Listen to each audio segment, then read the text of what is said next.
Hello, everyone, and welcome to our virtual library. We're delivering for you the best service we can in these interesting times. And today, my guest is Ana Sampson, who's a curator and editor of the um, women's poetry anthology She Is Fierce. And hello and welcome. Hi, Kate. Thank you for having me. Hello. And before we start, maybe you can just tell us a bit about yourself and about your poetry collection, and maybe read us one of your favorite poems if you do have one. I can. My name is Ana Sampson, and I've edited 6 poetry anthologies now. And I really came to edit She Is Fierce because I read an article about a bookshop in America, which, in order to demonstrate how very dominated its shelves were by books by men, they turned all the books by men so that the spine was facing inwards, so you couldn't read it, which was a really dramatic visual way to show, how few female voices kind of made it onto those bookshelf shelves. And I thought, well, I read lots of women and I read very interesting books, and I felt very smug about that. But then I looked at some of my anthologies, and they were very much greatest hits albums. That was what the publisher wanted. They wanted people to kind of recognize a poem on every page. And actually, I realized that there were more poems by men called William than by women in one of them. And of my most recent, out of about 140 poems, only 16 were by women. Wow. So I started to think, oh gosh, I'm part of the problem here. So I went out to find a kind of general, accessible, friendly collection of poems by women, and I wanted something that would span all different eras and have a lot of different voices in it. And I couldn't find it. So I was in the very lucky position of being able to fix it myself, being a poetry anthologist. So I literally edited this book because I wanted to read it. Now we've got it, yay! Why do you think it is important to have this anthology? Obviously, you said that there aren't any at the moment, but why is it that there are not many poets, women poets? I mean, there are anthologies of poems by women, but they tend to be quite niche or quite academic. Perhaps it's 19th century women poets or women poets writing about war. There was nothing really, really broad. And also, when I sat down and embarked on this, I sort of made a list of the people who I knew I had to have in. And even though I was a poetry anthologist, I didn't get that many names down before I thought, who else is there? So I got a bit stuck. I was better on poets writing now, so contemporary poets I was rather better on. But actually going back through history, and I had studied for a degree in English literature, I realised how very few women I'd studied on my course. And that sort of piqued my interest, really. And when I went looking for them, it wasn't that there was a lack of material, it wasn't that the material wasn't good. I found this incredible rich seam of all this amazing work by some really fantastic women, but what I had to ask myself was, why hadn't they made it into the canon? Why aren't they in the now that's what I call poetry albums? They sort of hadn't quite become the greatest hits in the same way that a lot of their male counterparts had. And so I kind of looked at that.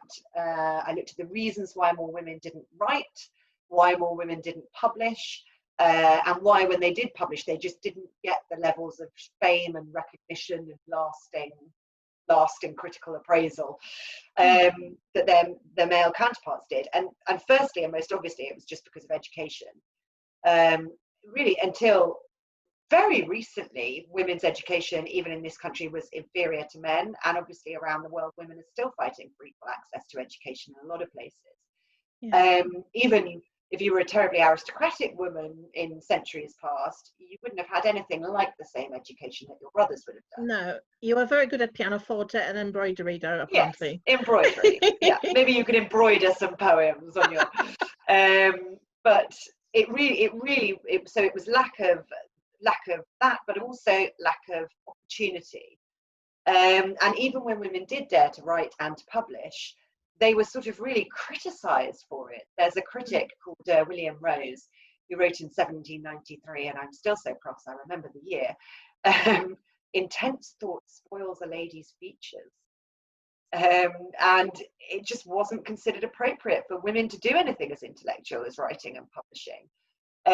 We think of Mary Bennet in Pride and Prejudice, the best of the Bennet sisters in many respects, who Mrs. Bennet's terribly worried that she's too bookish to find a husband.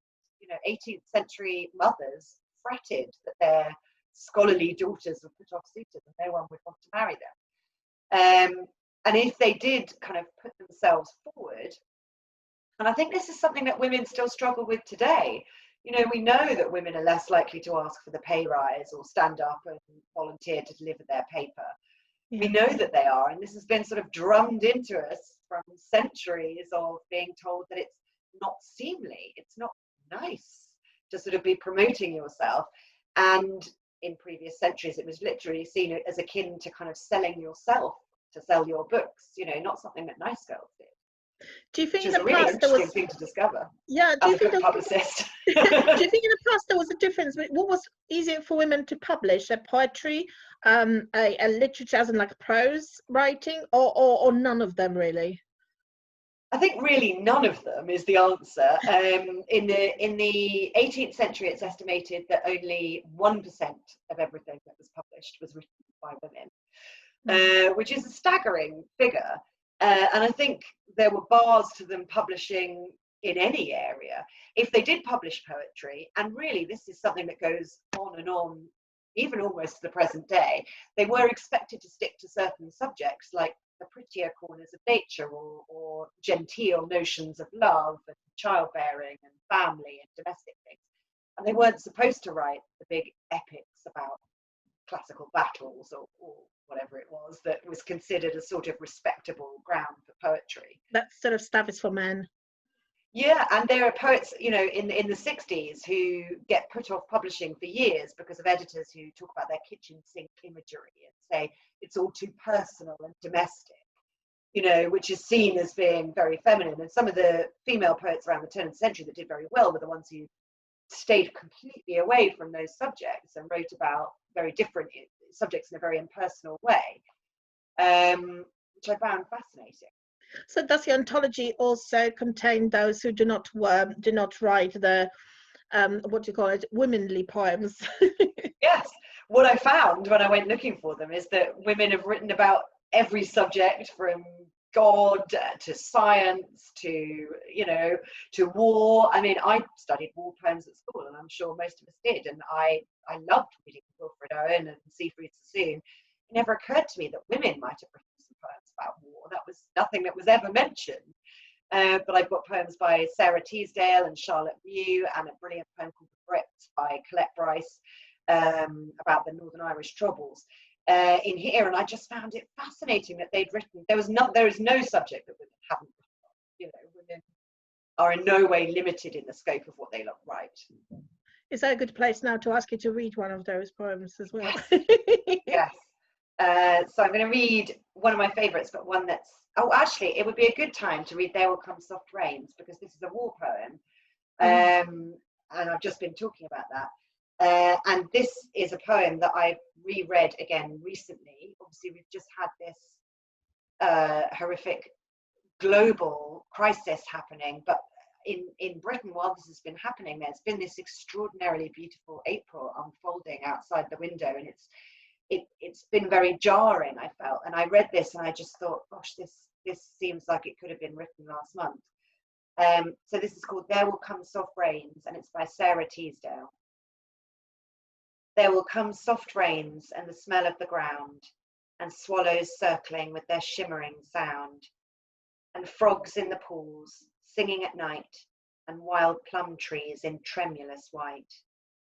Robins will wear their feathery fire, whistling their whims on a low fence wire, and not one will know of the war, not one will care at last when it is done.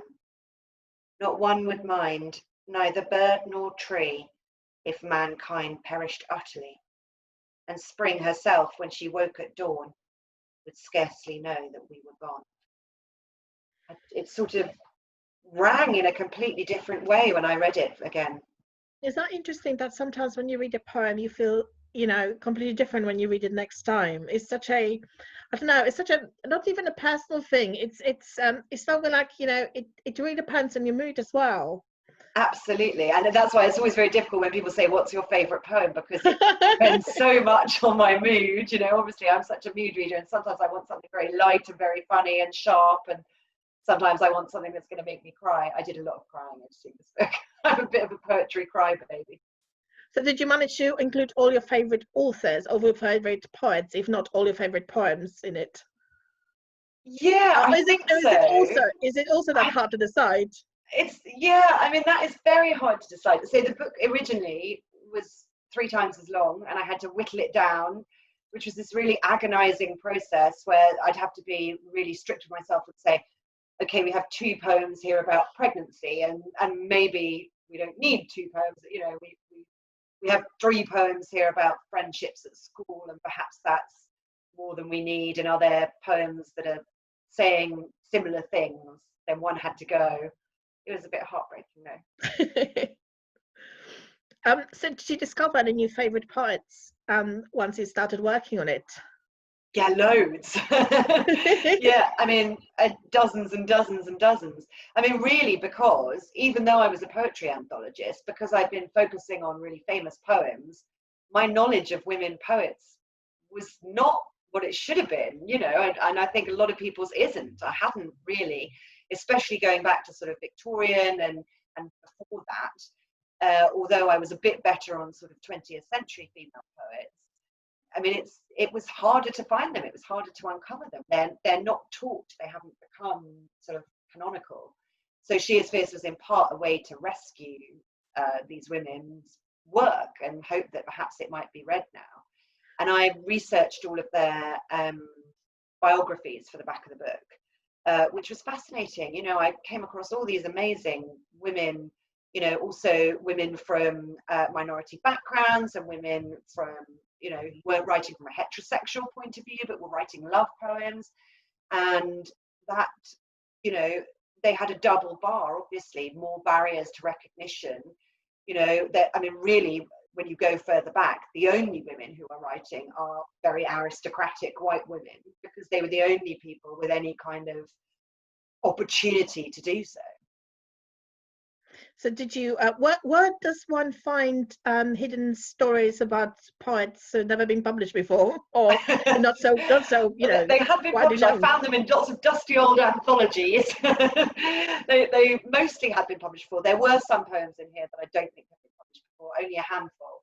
Mostly they had been. I stalked poets on Twitter. I spent a lot of time at the National Poetry Library, and also in my local village library, who ordered in loads and loads of wonderful. That's one of my questions always. How do you do the research? And do you research in the library? Tick. Absolutely, big tick there. I did lots and lots of work at the library, and they were able to sort of get lots and lots of books I didn't know existed in for me. Fantastic books. I researched some at the British Library as well, which was just a wonderful experience. The National Poetry Library on the South Bank is just an incredible resource for sort of 20th century and onwards. Yeah, and I Googled a lot. I would stumble across things that would lead me on to other things, and and I have a lot of books of poetry, some of which you can see here. Was there anything particular that you were incredibly happy to stumble during your research? That's something like you found as like a gem of, so you really were happy to discover?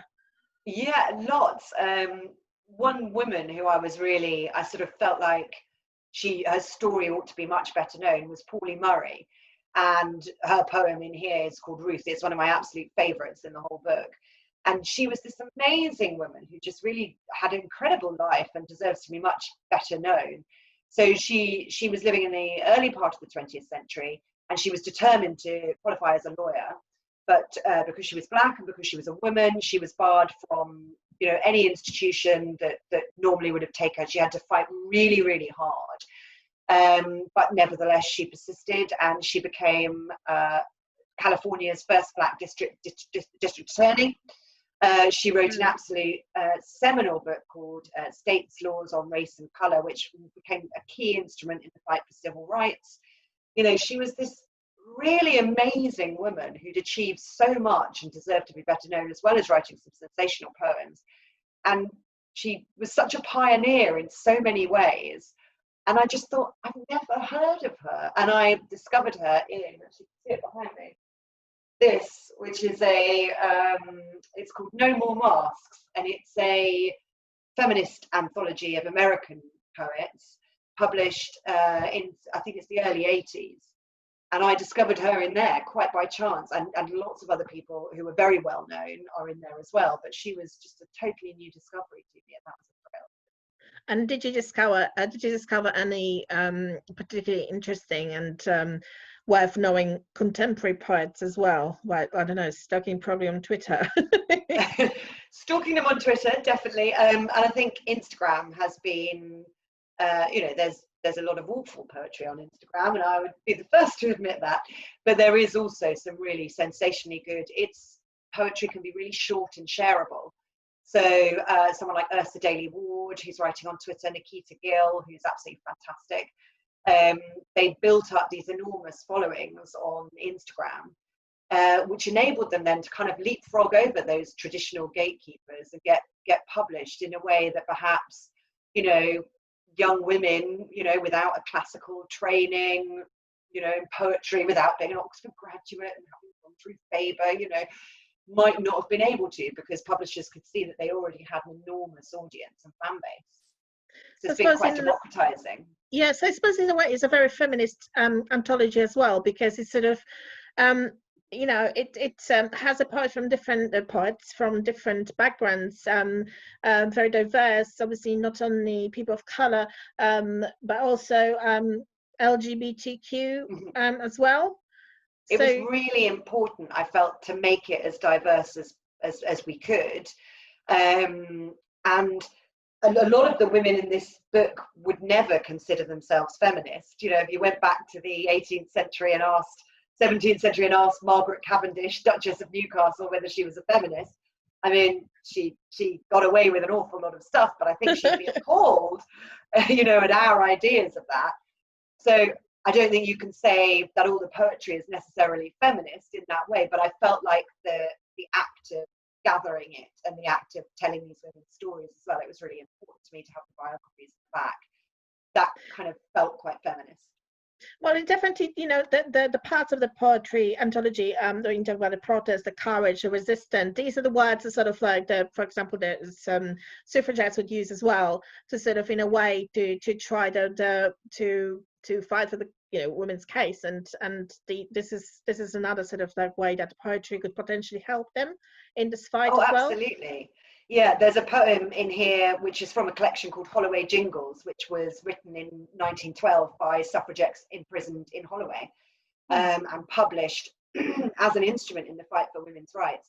And actually, I found such a really kind of rich theme of that kind of poetry, of protest and of sort of in support of the downtrodden. I felt like women, perhaps because they had always been, you know, in a disadvantaged social status, they're really alert and empathetic to the plight of other groups who needed a voice. So there's an awful lot about women writing against slavery, against child labour, you know, against the conditions of the poor. Lots of Victorian ladies writing about the conditions of the poor, against animal cruelty. There's a real core of anger to a lot of the poems that I found, which I found really interesting. I wasn't necessarily expecting that. So do you think these days the poetry is getting a bit more, just getting more popular? Definitely, yeah. There's been a real boom in poetry book sales, which I think is great. Obviously, I'd love to see people enjoying poetry, and it's been mostly driven by young women. Like the biggest drive has come from women aged 17 to 25 who are getting into poetry and sharing poetry and enjoying it. And I mean, I'm going to sound like the most uncool person in the world when I say this, obviously, but I do think poetry has become quite cool of late. You know, there's some really brilliantly hot, young poets like Hera Lindsay Bird, who wrote a poem about Monica Geller from Friends, which went viral, which is absolutely terrific. It's very strong language, so I won't read it for you. But it's so good and so sharp and so funny and so also heartbreaking. And it's the only poem I've ever dared send the WhatsApp group of my best friends who kind of like poetry. So why do you think people are scared, or used to be scared, of poetry? Why is it such a difficult? Because lots of people obviously read books, read prose, read fiction, non-fiction. Why is poetry not so popular? I definitely, I know that people are scared of poetry. I think part of it comes from school. I think in school you're made to analyze poetry, and you're made to feel that you have to know why the poet put every semicolon where he did, and that feels really hard work and very difficult. And I think once you get out of the mindset that you have to understand everything, every element and nut and bolt of a poem, and you can't just take from it what you want and what you feel, then it becomes much more enjoyable. And to be honest, I studied poetry at school, which I sort of slightly enjoyed, but then I went to university and I did English literature, and every time there was an option not to do poetry, I would take that way out. It wasn't until later when I went back to it. And there is a story that I tell when I go and do schools events to try and persuade people not to be frightened of poetry, that there is a poem in here by a wonderful poet called Deborah Alma, which is called I Am My Own Parent. And it's in a section called Roots and Growing Up. That's where I put it, because to me it seemed like a girl, sort of an adolescent girl, trembling on the threshold of her life and sort of deciding to step into her future. And I said that on stage in front of 150 people at the Henley Literary Festival, and Deborah was on the panel with me, and she said, yeah, it's not about that. It turns out it's not about that at all. It's about leaving a really difficult relationship. And I said, oh, it's in the wrong section. And she said, but it, very graciously, because she is a lovely lady as well as a brilliant poet, she said, well, it doesn't matter, because that's what you got from it. And I feel like that was the ultimate. This poet said, I'd even put it in the wrong chapter. She felt that was fine. She'd written it and she'd sent it out there, and I'd taken from it what I kind of wanted and needed at that time. I don't know. I think it's fascinating that so many people read poems and just interpret them completely differently, and it's very hard to actually, because you can't have under every single poem what author wanted really say in here is, because that's sort of, it doesn't work like that. And I think maybe that's why people are scared of it. Maybe that's why people are scared of it. Maybe that's why I think this is something that I was thinking about, that it's this poetry was always for intellectual people. Yes. You can't read poetry because you have not, gone to right schools, you don't understand it. But actually that's completely not true. I think there is as well this feeling that poetry is a bit fancy and a bit difficult and a bit intellectual and a bit too clever. But I mean, it's the same as a song or a rap, and when we're talking about people, a song doesn't make any two people see the same mental images. You hear a song, a record, and you create your own sort of landscape to that song. And poetry is no different, really. So long as you've got past the essay stage, no one's actually making you write an essay about it, it can be very enjoyable.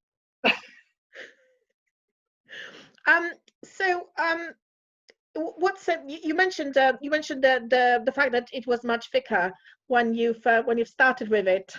How did it end up to being so, not so thick?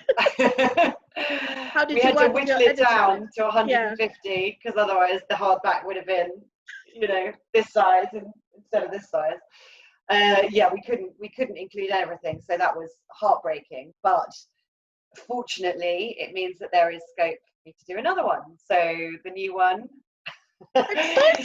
is very exciting, and I didn't know whether the publisher would feel there was room for another volume of poems by women, or whether they would feel, well, we've kind of done that. And I was so pleased, because I just found I kept finding so much more wonderful stuff even after I'd finished editing it. I said, oh, could I put that in? So the second one is called She Will Soar, and that's coming out on the 3rd of September this year. And it's strange, really, because it's poems of freedom and escape and wanderlust, which obviously was an idea that we'd had last year. I'd been working on it from last year, and all of a sudden now we're locked down, and all the poems have taken on this completely different resonance and are feeling even more sort of poignant than they did when I first found them. That's fantastic. Do you think September? September the 3rd. I shall be buying it for the library. I just think that the libraries have this like important part to play as well, that you need to have diversity, not just everyone just in the libraries, because it's a good place for people to try new things as well. So absolutely, it's a great place to browse. So, yeah, exactly. Poetry is easy to pick at. Yeah, exactly. And there's no way, there's never like obligation. You actually need to read it. You can always return it, and that's fine. Or take home a book and read one poem and bring it back. Well, I suppose reading just the one poem is the reading poetry anyway, because it's easy to read one thing that you actually could potentially, I don't know, think about. It gives you some sort of idea. You can interpret this poem however you want, and that could potentially lead you to another different poems, different artists. And that's why I think that anthology is a great thing, because it's just like it's like a pick and mix, and you can choose whatever you want from here. Absolutely. And there are only how many 150 poems. So hopefully there's enough at the buffet, so there's something for everyone. Only I want to eat the whole buffet because it is personal, I think. So that is a responsibility, because it is my personal taste. So I'm always thrilled when, people say that they've really enjoyed lots of it, lots of the work in there, because, I kind of feel like no one will probably enjoy every last poem except me. But hopefully there's enough to pique their interest and lead them on to other things. Oh, that's definitely true. That's often true. And I want to also ask about the title. How did it come to be? Now I have to confess. I think it's a brilliant title. It is, and I love it. It's perfect, and it wasn't my idea. My brilliant editor at Macmillan, Gabby, I wanted to call it No Coward Souls, which is from an Emily Bronte poem. So when I submitted the proposal, that's what I called it. And I still love that. But she said, no, I think we should call it She Is Fierce. And I was horrified because it's from Shakespeare. So it's spoken by a female character, but it's written by a man. And I said, we can't call it She Is Fierce. Surely everyone will come and say, but this is by a man. Could you find something by a woman? And so I was very concerned about that. And Gabby was absolutely right. One person ever said, isn't it Shakespeare? Nobody else, and everyone else has said it's such a great title. And it really expressed everything that we wanted to say. I mean, some of these women were writing, in previous centuries, they were writing in such difficult circumstances. It was so hard for them to write, to publish, to get heard. We talked about the lack of education and the women being attacked for being published, and it was considered rather disgraceful to be a published author. So all of those things that they had to overcome, as well as, another thing, I kept finding all of these poems written at night. I kept thinking, of course, there's an awful lot of nocturnal poems. And then I thought, these women have children. This is the only time that they can possibly find 5 minutes to themselves to actually be inspired and actually work on their writing. It's nighttime, because of all the extra domestic work that they're doing, and something that I know. I'm a book publicist in my kind of other job, in my day job, and I know female authors, especially with families, who say it's incredibly difficult because of the amount of domestic work they're doing as well, to find time to work on autistic projects. So I did feel that every woman who had been published in this book had been fierce in some way to that's true. No, that's exactly what I'm thinking about. You need to have this sort of like a spark to actually persevere, to push for your work to be acknowledged by others as well. Yeah. There's definitely something in there. It was an uphill struggle for a lot of them in the positions that they were in. So while we're waiting for the new anthology to come to us, where can people find you if they had any questions? I am on social media much too much. So I'm on Twitter and Instagram as Anna Books, all one word, Anna with one N. And I do have a website which I have built myself, so it's pretty basic, which is anasampson.co.uk. And again, it's Anna with one N, it's Sampson with a P. Fantastic. Well, I'm hoping that once your new anthology comes out, we'll be able to invite you properly to the library if we're going to be really open. hope so. We'll be definitely buying for the library because it's always good to have more. Lovely to And hear. Music to my ears. just want to say thank you so much for coming to talk to us today, and good luck with the new work and work on a new anthology. And yeah, thank you so much for coming. And to everyone, thank you very much for watching. Please do give She's a Fierce a go. It's a brilliant anthology full of amazing poems and new names you can discover, and hopefully you enjoy this talk. And please make sure you find this book and read it. Okay, thank you. Thank you so much. Thanks.